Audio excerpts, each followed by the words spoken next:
পুরুলিয়ার একটি গন্তব্যস্থানের নাম হলো সীতাকুণ্ড, যেখানে পাতাল ফুঁড়ে জল মাটির ওপরে বেরিয়ে আসছে।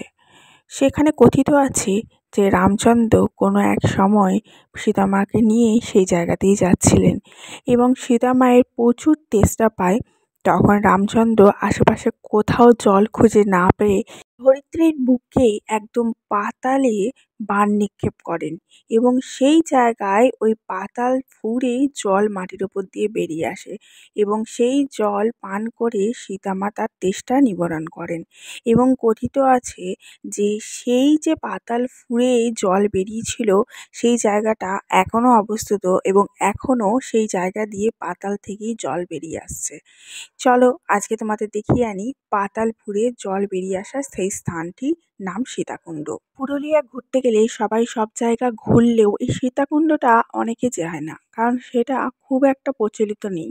তবে সেই জায়গাটি দেখবার মতো এবং সেই জায়গাটি ঐতিহাসিক স্থান বলা যেতে পারে। রামচন্দ্রের সময় থেকে সেই জায়গা থেকে পাতাল ফুঁড়ে জল বেরোচ্ছে, তো ভাবো সেই জায়গাটি কতটা মাহাত্ম্য। এই জায়গায় রামচন্দ্র এসেছিলেন বলেই, সীতামাকে নিয়ে রামচন্দ্র এসেছিলেন বলেই এই জায়গাটার নাম হচ্ছে অযোধ্যা।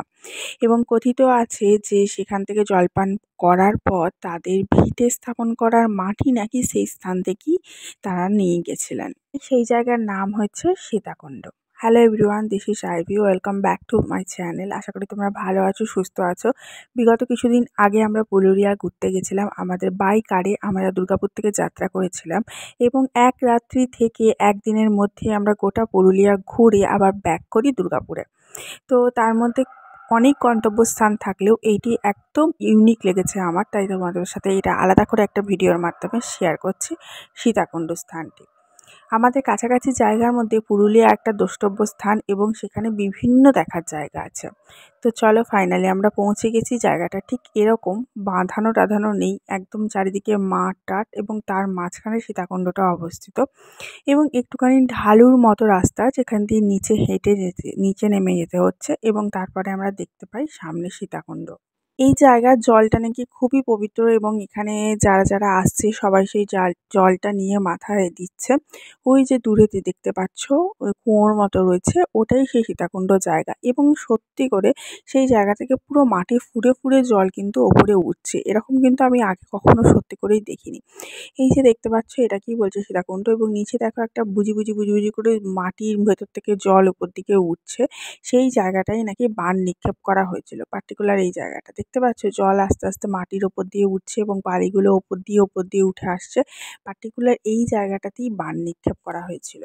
এবং ওখানকার মানুষদের কাছ থেকে এই কথা শুনতে পেলাম যে আগে নাকি এই জায়গায় জলের মধ্যে হাত ডোবালেই নাকি এক মুঠো করে আতপ চাল বেরিয়ে আসতো। কথাটা কতটা সত্যতা আমি যাচাই করতে যাচ্ছি না, তবে ওখানকার লোকাল মানুষদের মুখে শুনলাম। এখন নাকি সেসব মানে যেহেতু কলিযুগের মধ্যে চলে আসছে তার জন্য আর সেসব পাওয়া যায় না। তবে জলটা কিন্তু এখনও কন্টিনিউয়াস সেখান থেকে বেরিয়ে আসছে এবং ওখান থেকে আস্তে আস্তে একটা নালার মতো করে দেওয়া হয়েছে, সেখান দিয়ে চলে যাচ্ছে এবং ওর পাশাপাশি অনেক হোমস্টেও গড়ে উঠেছে। বলছে আগে নাকি এই কুণ্ডতে জলে হাত ডোবালেই আতপ চাল পাওয়া যেত, তাই তো?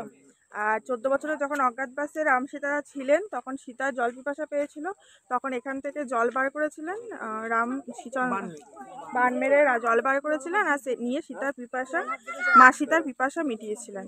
এই জন্য এটার নাম হচ্ছে সীতাকুণ্ড। কুণ্ডের জলটা দেখো এইখান দিয়ে পাস হচ্ছে এবং এইখান দিয়ে সবাই জল নিচ্ছিল, তো আমরাও সেই জল নিয়ে হাতে মাথায় দিলাম। আর এর পাশে আর একটা কুণ্ড ছিল, সেটার নাম এখানে কেউ কিছু বলতে পারলো না। এই জায়গাটা এখানে ছোট ছোট ছোট ছোট অনেক ব্যাঙাচির মতো ছিল, মাছ ছিল, অনেক বড় মাছও ছিল দেখছি, মানে বড় ঠিক নয়, ওই মাঝারি সাইজের, যে দেখো দেখো ঢুকে গেল তলায়, তো ওই মাছও রয়েছে, ছোট মাছও রয়েছে অনেক দেখলাম। রাম সীতার ঘরের যে বেদিটা তার এখান থেকে মাটিটা নিয়ে যাওয়া হয়েছিল, তাই তো? মাটি জল অযোধ্যায় এখান থেকে নিয়ে যাওয়া হয়েছিল, নিয়ে তারপরে ওই ভিত স্থাপন করা হয়েছিল। তুলনামূলকভাবে এখানে অনেক টুরিস্ট কম যায় এবং ভিড় অনেকটা কম, কিন্তু অবশ্যই পুরুলিয়া গেলেই জায়গাটা দর্শন করে এই জায়গাটা যথেষ্ট সুন্দর, যথেষ্ট ইউনিক। আর অবশ্যই ভিডিওটা ভাল লাগলে এবং এরকম আরও ইনফরমেটিভ ভিডিও দেখতে চাইলে অবশ্যই একটা লাইক করো, চ্যানেলটাকে সাবস্ক্রাইব করো এবং যখন সাবস্ক্রাইব করবে পাশে থাকা বেল আইকনটা ক্লিক করো। অ্যান্ড অবভিয়াসলি তোমার বন্ধু-বান্ধব, ফ্যামিলি মেম্বারের সাথে ভিডিওটা শেয়ার করে তাদেরকেও এই ঐতিহাসিক জিনিসটা দেখবার সুযোগ করে দাও। আমাদের ঘরের কাছে যারা দুর্গাপুর, কলকাতা এই সমস্ত এরিয়ায় রয়েছে, ঘরের কাছেই এত সুন্দর একটা জায়গা রয়েছে দেখবার মতো, এক্সপ্লোর করার মতো, দুর্ধর্ষ।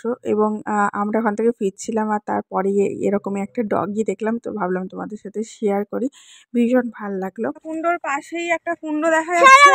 ওকে বাচ্চাগুলো ফেলিস না, মারবে। ওটা ঘরে নিয়ে যাচ্ছি আমি তুলে। ওহো হো, আহা সর, কষ্ট করে তুলেছি। ওটা ন্যাচারাল মার্বেল, পাথর পাহাড় থেকে করা, পাবি নাকি কোথাও। সাথে সাথে আমরা এখানে মার্বেল লেকও ঘুরে দেখেছিলাম, যেখানে বিভিন্ন রকম সিনেমার শুটিং হয়েছে। এবং তার সাথে সাথে কাঠের দুর্গা মন্দির দেখেছিলাম, যেখানে সারা বছর এবং সারা সময় ধরে একটা প্রদীপ জ্বলছে, যেটা কখনোই নেভে না। তো সেই সব ভিডিওগুলো দেখতে চাইলে তুমি প্রিভিয়াস ভিডিওগুলো, আমার ট্যুর ব্লগের ভিডিওগুলো দেখতে পারো। আশা করি তোমাদের ভালো লাগবে। আজকে এখানেই বিদায় নিচ্ছি। টাটা, সবাই ভালো থেকো, সুস্থ থেকো, অনেক হ্যাপি থেকো।